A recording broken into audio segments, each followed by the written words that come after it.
Hello everyone, स्वागत है एक बार फिर से आप सभी लोगों का जीके क्लासेस में।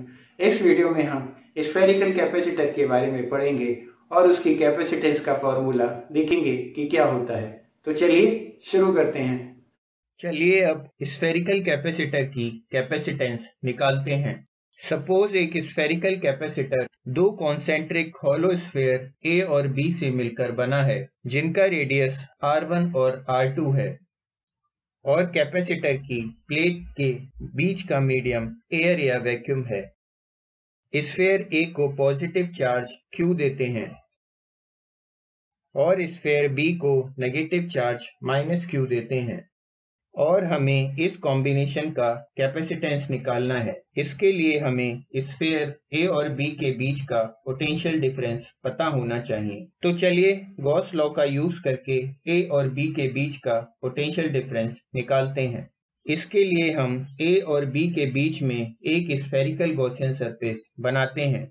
गॉस लॉ के अकॉर्डिंग गॉसियन सरफेस से bound electric flux close surface integration of dot product of vector E and vector ds होता है, जहां E flux crossing through Gaussian surface और ds small area on Gaussian surface है।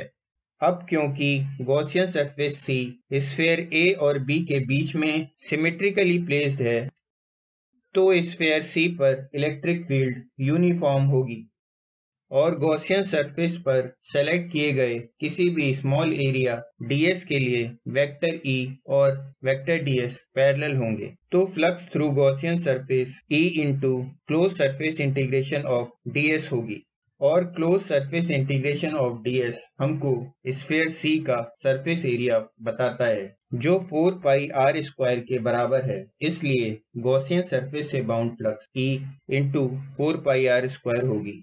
Gauss law से हम जानते हैं कि close surface integration of vector E dot vector ds equal to q in by epsilon naught होता है।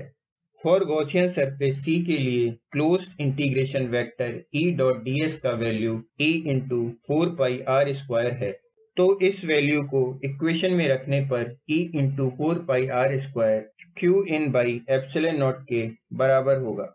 अब क्योंकि गॉसियन सरफेस के अंदर चार्ज Q है, इसलिए Q इन का वैल्यू Q है। तो इस इक्वेशन को सॉल्व करने पर electric field E is equal to Q by 4 pi epsilon naught into 1 by r square आती है। हम जानते हैं कि R1 से R2 पर जाने में change in potential integration from limit R2 to R1 vector E dot vector dr होता है। यहाँ वेक्टर dr एक रेडियल वेक्टर है और उसका डायरेक्शन E की डायरेक्शन में ही होता है। तो इसलिए E डॉट dr E और dr वेक्टर के मैग्नीट्यूड के मल्टीप्लिकेशन के बराबर होगा।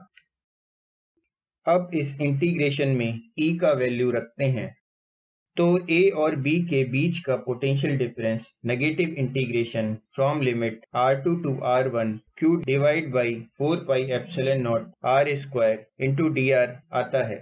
इस इक्वेशन को सॉल्व करने पर potential difference Q by 4 pi epsilon naught R2 minus R1 divide by R1 into R2 आता है। अब हम जानते हैं कि कैपेसिटर पर अवेलेबल चार्ज Q को उसकी प्लेट के बीच के पोटेंशियल से डिवाइड करने पर ऑब्टेन की जा सकती है। हम जानते हैं कि कैपेसिटर पर चार्ज Q है। V का वैल्यू इस इक्वेशन में रखकर सॉल्व करने पर capacitance C is equal to 4 pi epsilon naught R1 R2 divide by R2 minus R1 आती है, और ये कॉन्सेंट्रिक स्फेरिकल कैपेसिटर का फार्मूला है, जहां मीडियम एयर या वैक्यूम है। चलिए अब देखते हैं कि इस फार्मूले का यूज करके कैसे आइसोलेटेड स्फीयर का कैपेसिटेंस निकाल सकते हैं। सपोज आइसोलेटेड स्फीयर A है और उसका रेडियस R है, और इसके अपोजिट कैपेसिटर के दूसरे कंडक्टर का रेडियस इन्फिनिटी है। तो हम बोल सकते हैं कि ये दो कंडक्टिंग प्लेट का कॉम्बिनेशन एक्चुअली में एक आइसोलेटेड स्फीयर A है, जिसका दूसरा प्लेट इन्फिनिटी पर है।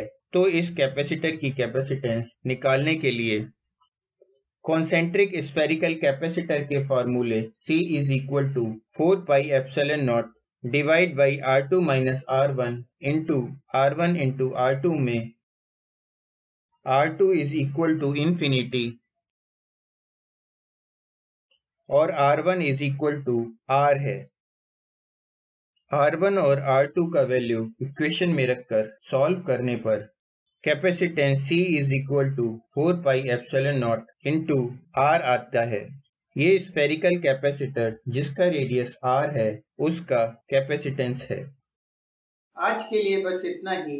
मिलेंगे आपसे नेक्स्ट वीडियो में। तब तक के लिए जय हिंद, जय भारत।